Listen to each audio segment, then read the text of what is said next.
আসসালামু আলাইকুম। আজকের ভিডিওতে আছে ভ্যানকুভারের রোদ বৃষ্টির আবহাওয়ার নাটক।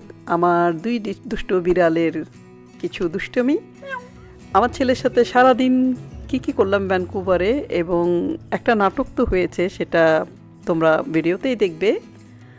আর আমার নতুন আবিষ্কার আমের কিমচি।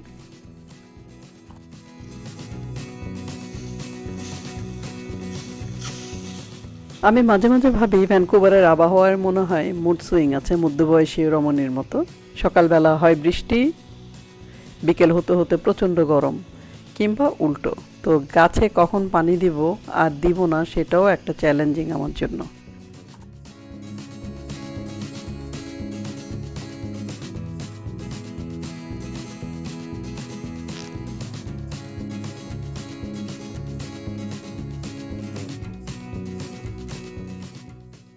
আর আমার বিড়াল দুটোর একটাই বিশ্বাস, আমি বাসায় থাকা মানেই সারাদিন ওদের জন্য এন্টারটেইনমেন্ট। একজন সোফার নিচে লুকাবে, আর একজন এমনভাবে নাটক করবে যেন পৃথিবীর সবচেয়ে বড় শিকারী। তারপর দুজনে মিলে চেষ্টা করে যেন আমি যেন ওদের পেছনে পেছনে দৌড়াই। ওদেরকে কে বুঝাবে আমার শরীর এখন হাঁটতে রাজি, কিন্তু দৌড়ানোর শক্তি অনেক আগেই কমে গেছে।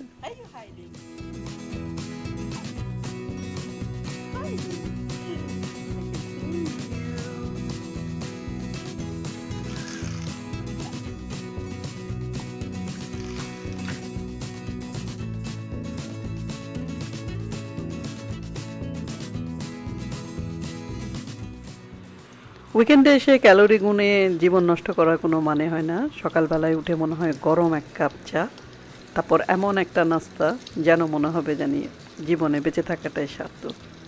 তো অনেকদিন পর আমি করছি আমার অনেক প্রিয় বম্বে টোস্ট। যদিও আমরা বাংলাদেশে ওটা বিকেলবেলায় খেতাম, তো আজকে আমি সকালের নাস্তাতে খাচ্ছি।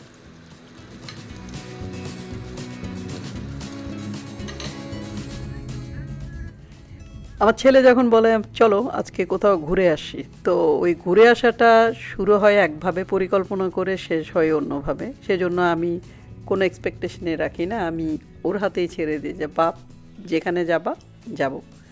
তো জানে আমার খাওয়া দাওয়ায় অনেক বেশি ঝামেলা, তো ওগুলি চিন্তা করে সে মোটামুটি প্ল্যান করে। ফিফা ওয়ার্ল্ড কাপ শুরু হওয়ার পর আমাদের সিটিটা হোস্ট সিটি, তো যতদিন পর্যন্ত বিসিতে খেলা হচ্ছিল ততদিন পর্যন্ত আমি ডাউনটাউনে যাই নাই। তো এবার ভাবলাম যে না, খেলার যন্ত্রণা শেষ, কিন্তু সাজানোটা দেখার জন্য রাশিকি বারবার বলছিল যে চলো আজকে তোমাকে দেখতেই হবে।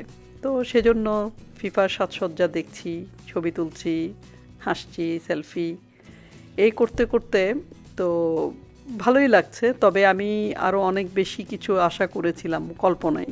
এই জন্য কল্পনা যত কম করা যায় ততই ভালো। কল্পনায় আমরা অনেক বেশি কিছু ভেবে বসি আর কি। তো ভালোই হলো, একদিক দিয়ে ক্যানেডিয়ানরা পয়সা বাঁচালো। আমাদেরকে বেশি এন্টারটেন করতে গিয়ে যদি বেসিক জিনিসগুলো হারা যায় তাহলে তো ঠিক না। আর রাশিকের সাথে বের হওয়া মানে কিন্তু প্রচুর হাঁটা।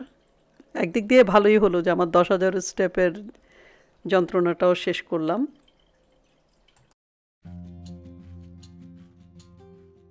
সেটা অবশ্য আবিষ্কার করেছি বাসায় আসার পর। আমি আমার ফোন চেক করে দেখি 10,000 না, আসলে তার চেয়েও অনেক বেশি। তো কেউ যদি জিজ্ঞেস করে যে আপনার জীবনের সবচেয়ে বড় শখ কী, আমি বলবো আমার ছেলের পেছনে হাঁটা। অ্যাটলিস্ট স্বাস্থ্য তো ভালো থাকবে। তো রাশিকের সাথে কি খাবো সেটাও আরেক চিন্তা। ও অনেক রিভিউ দেখবে, তারপরে আগে খেয়েছে কিনা দেখবে, পরিবেশ ভালো কিনা দেখবে, সব কিছুর হিসাব নিকেশ করে তারপর আমাকে অবাক করে দিয়ে বলবে এটার স্পেশালিটি এটা। আমি অবাক হওয়ার ভান করে ওর সাথে খাই। তো আজকে ও বলল যে এটাতে খুব হেলদি খাবার হয়, অর্গ্যানিক রাইস, অর্গ্যানিক এই। ঠিক আছে, আমার কাছে অর্গ্যানিক আর নর্মাল একই হয়। আমাকে বলে বিন কারি খাও। খেতে গিয়ে দেখলাম যে ভাই আমাদের ডাল আর ভাত এর চেয়ে অনেক মজা। তো সবচেয়ে ভালো ছিল ক্রিসপি কলিফ্লাওয়ারটা। আমাদের লাঞ্চটা কিন্তু খুব ভালো ছিল। তো দুজনেই মোটামুটি সারাদিন একটা ভালো সময় কাটায় বাসায় যাচ্ছি।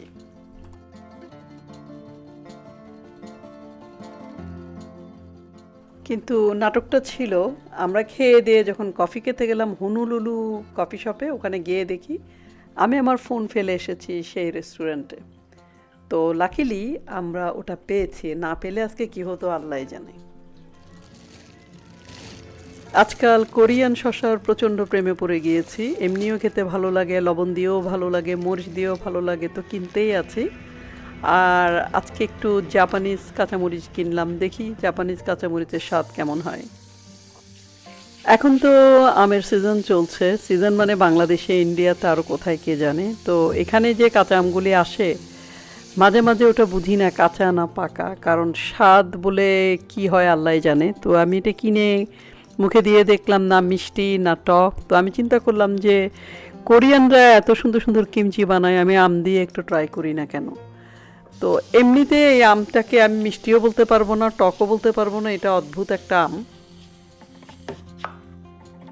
তা আমি কিমচির কোরিয়ান রেড চিলি ফ্লেক্স, তারপর স্প্রিং অনিয়ন এসব দিয়ে মাখায় বেশ কয়দিন কিন্তু খুব আয়েশ করে কিন্তু আমের কিমচি খেলাম।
তো চাইনিজ দোকানে নানান রকমের মাছের মধ্যে এই মাছটা খুবই সুন্দর দেখতে মনে হচ্ছিল। এখানকার সিলভার ফিশগুলিও ভালো লাগে, তো এটা একটু অন্যরকম। তো আমি জিজ্ঞেস করলাম এটা কি মাছ, বলল নুডল ফিশ। মাছেরও নাম হয় নুডল ফিশ, তো আমি অ্যাকচুয়ালি লইট্টা মাছের স্টাইলে নুডল ফিশটাকে করলাম সিচুয়ান মশলা, তারপর একটু লবণ এসব দিয়ে ম্যারিনেট করে রেখেছি যাতে মশলাটা ভিতরে ঢুকে। এরপর এখানে পটেটো স্টার্চ বলে একটা স্টার্চি পাউডার আছে, যেটা কর্নফ্লাওয়ারের মতো, যেটাকে ক্রিস্পি করে আর কি। তো খুব ক্রিস্পি করে ভাজছি, তারপর ডাল আর সাদা ভাতের সাথে কিন্তু আসলে তুলনা হয় না। আমি চিন্তা করছি বাংলাদেশে কাচকি মাছ বা মলা মাছও কিন্তু ওই আইডিয়া নিয়ে করলে কেমন হয়, নিশ্চয়ই মজা হবে। তো এটাই আমার নুডল ফিশের আবিষ্কার এবং খুবই মজা লাগলো। আজকে আসলে দুইটা নতুন জিনিস বানালাম, আমের কিমচি আর নুডল ফিশ এক্সপেরিমেন্ট, খারাপ হয়নি।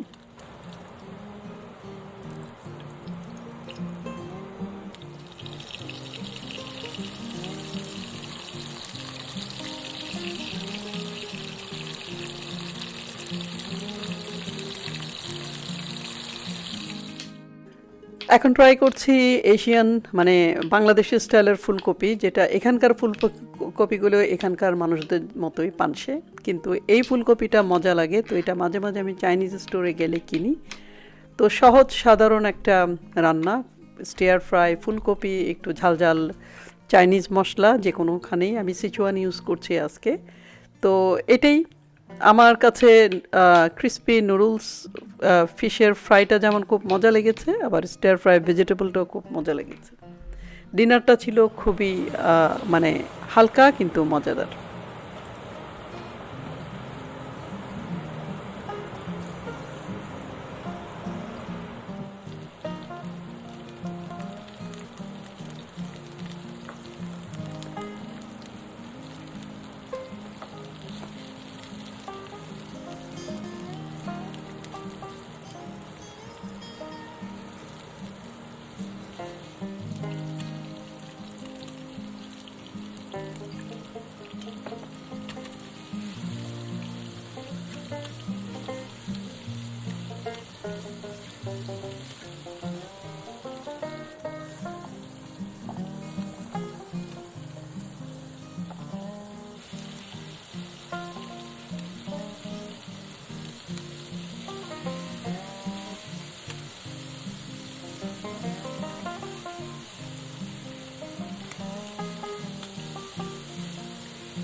এক কাপ গরম চা, গরম গরম বম্বে টোস্ট, মজাদার কিছু লাঞ্চ, ছেলের সাথে সারাদিন একটা সময় কাটানো, ফোন হারিয়ে গিয়ে আবার ফোন ফিরে পাওয়া এবং আমার নিজের হাতের মজার কিছু রেসিপির রান্না, এটাই ছিল আমার দিন। এবং আমি মনে করি যে মানুষের বেঁচে থাকাটা বা সুখে থাকার সংজ্ঞা একটাই, ছোট ছোট মুহূর্তগুলিকে অর্থপূর্ণভাবে গড়ে তোলা। আশা করি এই ব্লগটা তোমাদের ভালো লেগেছে। ভালো লাগলে লাইক এবং শেয়ার দিতে ভুলো না। এতক্ষণ কষ্ট করে আমার সাথে থাকার জন্য অনেক অনেক ধন্যবাদ। আল্লাহ হাফেজ।